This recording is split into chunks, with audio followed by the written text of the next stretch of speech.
So I talked to you last fall about September 5, and I know you've got The Bride coming out, and we're now talking about Presumed Innocent. You seem to move pretty effortlessly between film and TV. Do you prefer one over the other? What draws you to one over the other? I mean, I'm just after interesting projects and good roles. I mean, you can't be pickier than that. If I, you know what I mean? And stay working. I probably, as an actor, the thing that I like the most is a really good play. Mhm. Like that would be number one because then I'm acting a lot. Mhm. Then every day for a long time, I'm going through the whole story of a thing with these other actors, and the live element's really nice. Um, I like projects that are small enough that they can't shoot endless coverage because then they can mix my performance together like in a Vitamix, and I won't recognize what comes out the other end. So if Sure. they don't have time to get all that coverage, they can't do that. And then I've actually had my performance edited where I thought it was better than what I had done. You know, that I also find that hard to exists. believe. No, I I've had my ass saved a handful of times where I know that they helped me at a scene, you know. And sometimes it was my fault, sometimes it was the material's fault. Yeah, man. And then what drew you to Presumed Innocent? My brother-in-law. I think I don't remember how the phone call started, but the phone call came from him. And what was it like working with him? It was like, I mean, I've worked with him so many times. Um, we're like a natural pair. I mean, we've like back in Jarhead, we lived together. You know, we lived together in this house that we rented, and then on this, I lived with him up at the house. Not the whole time. Some of the time, I did do an Airbnb, but then some of the time I stayed with him when the part got bigger than I thought it was going to be. So when he first called me, he knows that what I want is to film at home. And this was not filming at home because I have a now a 13-year-old, but at that time, I guess she was 11, and I really didn't want to leave. So he said, "Oh, it's going to be limited time. You can fly back home every weekend." And it ended up not being quite that. So yeah, we know each other really well, and respect each other enormously. So I would work with him again. You know, I'm sure he'd work with me again. How did the experience of living with him inform your performance? We hardly ever talked about it. We didn't ever like run scenes together or anything like that. He made really good food. Yes. I think that's what helped. Because I normally, like when I'm filming on location, I eat like I'm in college or something. I'm a disaster. It's my family that sort of keeps me, showing up and sitting at a table and serving myself and taking time to eat. I normally grab something and eat as I'm walking to another place. I didn't know he had such a hidden talent. I don't think it's that hidden. I think people know. I mean, anyone who knows Jake knows that if he invites you over to his house for dinner, you should absolutely go. So you mentioned that the role became bigger. How did he break that news to you? When did you find out that Tommy was going to be a larger character? It just started becoming clear. I remember at one point, Greg, one of our directors, said, "Oh, the this speech in episode 5. I'd read like I think when I was offered it, I read like 2 episodes or what I was given. And I'm like, episode 5, speech. What are you talking about? He's like, yeah, so it's a big speech in episode 5, and I'm thinking I'm going to shoot it in a oneer. And I was like, okay. So, like Michelle Franco style, like we're going to, no editing, right? Oneer. So it means I have to really know it and carve it. But the thing was, I was also shooting September 5 while I was making this in Munich, where I also had speeches and things like that. So I'm like, yeah, I have a limited, and it's not unlimited what you can do as an actor. So you're just sort of going like, well, I still have to be a father. Mhm. That's going to be 70% of what I'm doing. So I have 30% that's for me to work, exercise, be with my wife, you know, you're trying to just balance all of these different things. So I think when I start to find out that I have a mixed reaction usually. I'm like, oh shit, it's certainly part of it. And then of course you're like, oh, they must think I'm worth writing for. That's nice. That feels good. So you didn't know where the show was going when you signed on? When did you get a sense of the finale of where everything was heading? I knew where I was going, you know. Um, in terms of what the finale was, in terms of the whodunit, I didn't know until, and we started shooting episode 7. I found out at the beginning of shooting episode 7, and I think they were figuring out where they were going also while we were doing it. So you never had Yeah. any doubts that it was Tommy or questions that it was going to be Tommy? No, I mean, I think I'm a pretty logical person, and I don't think I was like inflating my case to make it like, I think if anyone was given all the information that I was given, would have had drawn the same conclusion. My bias, which was a normal type of bias toward like the most handsome, popular guy, talented guy in the office, was something that I was trying to ignore a lot of the time and just follow the evidence. And I think I was pretty successful most of the time. And I think most people would have done what I did. Had you read the book and seen the film? I'd not read the book, but I saw the film when it came out. I didn't watch or read again. Again, I mean, from people ask that, and I'm always like, it's not important. It's hard to describe why that isn't important as an actor. I respect both, but the what I can't do more than what David Kelly is dropping me, and that's the backstory and all that I come up with my mind. It's an imaginative process. It's a watching people in life process. I don't usually get my inspiration from other sources of fiction because it's like a whole generation of actors were really influenced by Al Pacino and Marlon Brando and Robert De Niro, right? Certain type of actors, and you can tell which ones they are because they are referencing frequently these other actors when they're playing parts and doing it quite well sometimes. But it's not derivative of life, it's derivative of fiction, and that's less interesting to me personally. So who are your influences? Who influences you? People walking around in my life that I see every day, that's who mostly influences me. Like, um, I'm a keenly interested in people. Like I'm a listener. And, what's interesting is a lot of the time, if you just get off your phone, and this is one of my favorite things to do, actually, you can use your phone doing this, and you just go like sit in a restaurant that's pretty tightly packed Mhm. and just listen. So it's incredible. Everybody's got the same problems. It's amazing how similar we all are. And then I also, um, reading is interesting because when you read, it's a little bit like acting because you're creating the characters with the author in a way. And Mhm. I find that more valuable in terms of because you're getting into the unconscious mind of the writer. That's pretty valuable also. So how did you build Tommy's backstory? How did you create him in your mind? I think I'm an only child, for example, and my closest relationship when I was growing up was with a dog. I completely understand having your closest relationship be with an animal in life. I was moving around a lot and just it's a consistent thing in your life. Um, Also, I think the part of me that is really outraged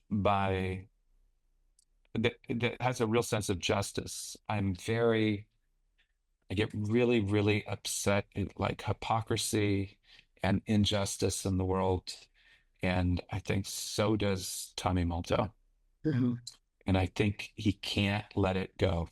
What conversations, if any, did you have with David E. Kelly about Tommy? Was there things that nothing? Very little. The one of the things that happened was my your first experience on anything as an actor is with the costume department, right? Mhm. Like you show up, you get off the plane, they're the first people you see. The first time you think about your character with another person is with the person with the wardrobe. And I remember I said in that meeting, I was like looking at all this clothing that just looked like office clothing and stuff. And I said, for some reason, I have it in my head that this guy could wear a bolo tie. And the reaction was like I had said that I was going to wear like short shorts throughout the whole thing. I left and they were like, "Oh, we'll try to find a few and stuff." And then I got phone calls from my manager and everybody, it was blowing up Apple that I was interested in a bolo tie. But then David's, and it was decided that I probably shouldn't wear a bolo tie. And then I get this one of the scripts, and David's response to all of that was so interesting that he like not only was I wearing a bolo tie, but he like fully made that a part of the show. you know? And so when you're working with someone that's like responsive, he's watching me act normally. My interactions with him go like this, like he's sending material, I'm reacting to the material, and he sees the way I react on camera. I'm not somebody who OT says that he would read the script and I would show up and I would play it like the opposite of what was written. I don't know that that's true, except that I'm just playing it the way it intuitively makes sense to me. I'm not trying to figure out what if somebody else wanted. But what's great about David, is he would like watch what I did, and then the role started to become like something we were creating together, like that type of like mail correspondence or something like that. I write something, and then 2 weeks later, you get a letter back, and you're like, oh. And sort of bring it back to my first question about the difference between film and TV. That's sort of a little bit of it, because now you're versus a film script that's written and you're showing up to perform a part that's already done. Here, something is evolving to meet your performance as you go. That's true. That is a major difference. And the other significant difference is a lot of the filmmakers that I work with are writer directors. It can be a lot harder in some cases with a writer director to disabuse them of the thought that they had sitting in their writer's room 6 months ago. Mm-hmm. Some of them. I find that television, and everybody says, oh, in television, you have to say all the lines exactly as they're written. One, I've not found that to be true. And I find people, because it's writers' rooms and things like that, nobody's like ever comes to me and goes, that was my favorite line. And that was because my dad used to say that. And why would you want to cut the line that is from like, because it's so personal, a, Mm-hmm. a film. And that can be hard. I'm not the actor who wants to say, like, well, this thing that your dad used to say all the time, I think it's pretty lame. Sorry. So yeah, there are advantages to both. Um, Again, I go back to I would just if you could make the same living that you made doing theater as you do in television and film, I don't know many actors that wouldn't just do theater.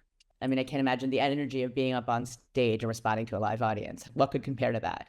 Yeah, I don't know how you could do my job if you didn't love as the craft as you call it. I mean, how could you do any job if you didn't. Well, I mean, there are jobs that people do, and most people in my family did. My dad retired the first second he could get because he didn't like his job. Like many people, a job was a job and a negative thing on some level. It was the thing you had to do. But people in the arts, the whole idea is that we're doing something that you could very easily fail at doing. And all that's driving you is inspiration and a need to express. It's if that isn't in you, I don't know how you survive for any length of time.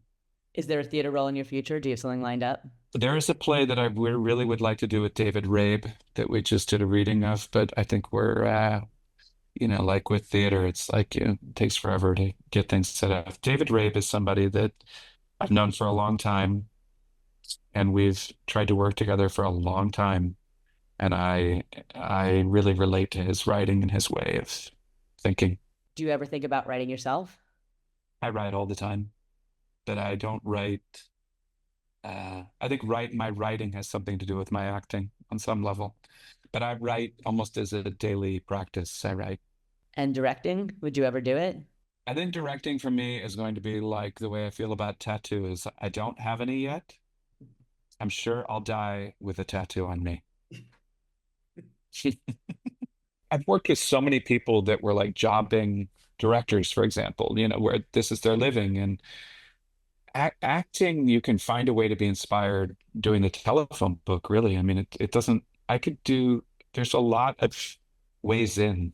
I can act, if even if something is quote unquote poorly written, I can figure it out to make it work and be more interesting to myself and maybe other people. But directing, it's like, I don't know how you do it where you're directing what other people write all the time and you're not absolutely passionate about what it's saying and need to say it. You know, my wife is a writer director. I can't ever imagine her directing something that she hasn't written. Hmm. I've written screenplays. I like writing screenplays, but maybe less well than I like writing prose, you know. Screenplays are so technical and, the storytelling is so minimal and everything needs to be economized so much because it has to fit into a reasonable amount of time for somebody to consume it.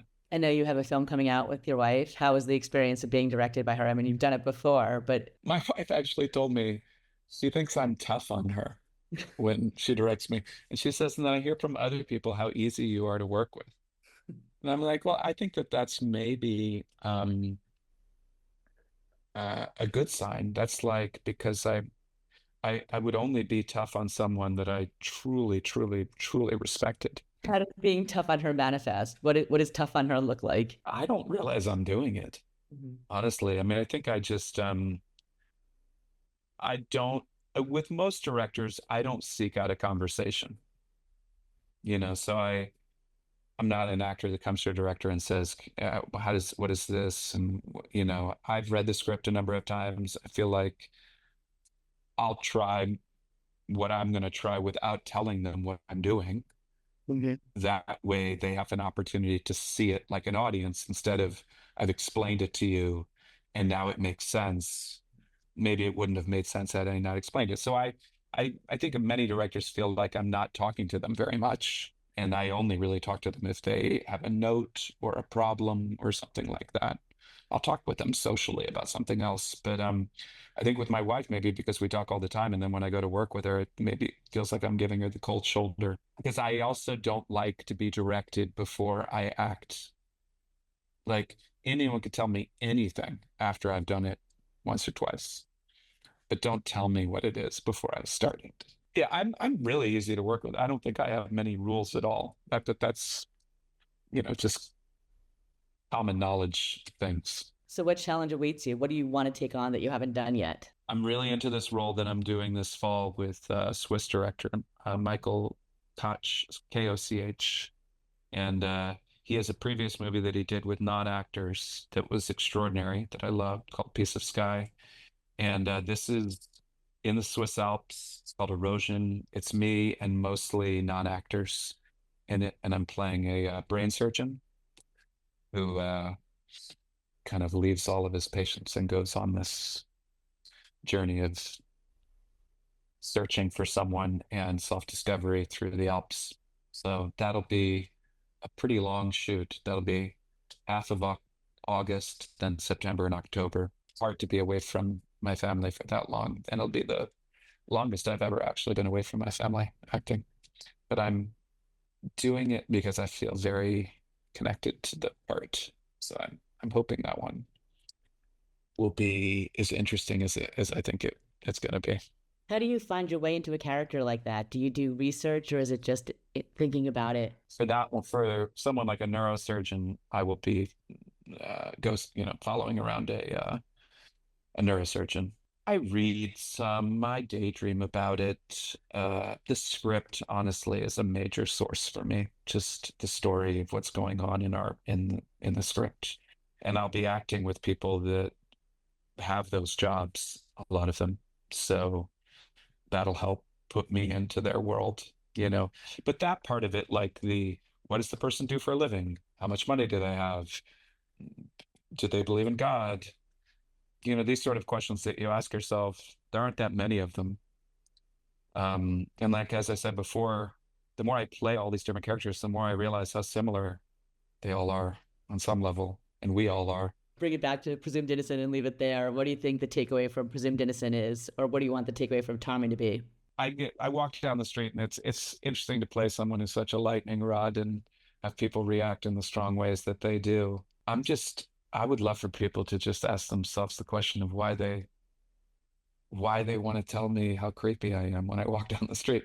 What is it that's creepy about Tommy Malto? What is it that's scary about Tommy Malto? And what isn't scary about Jake's character? Why is that fine?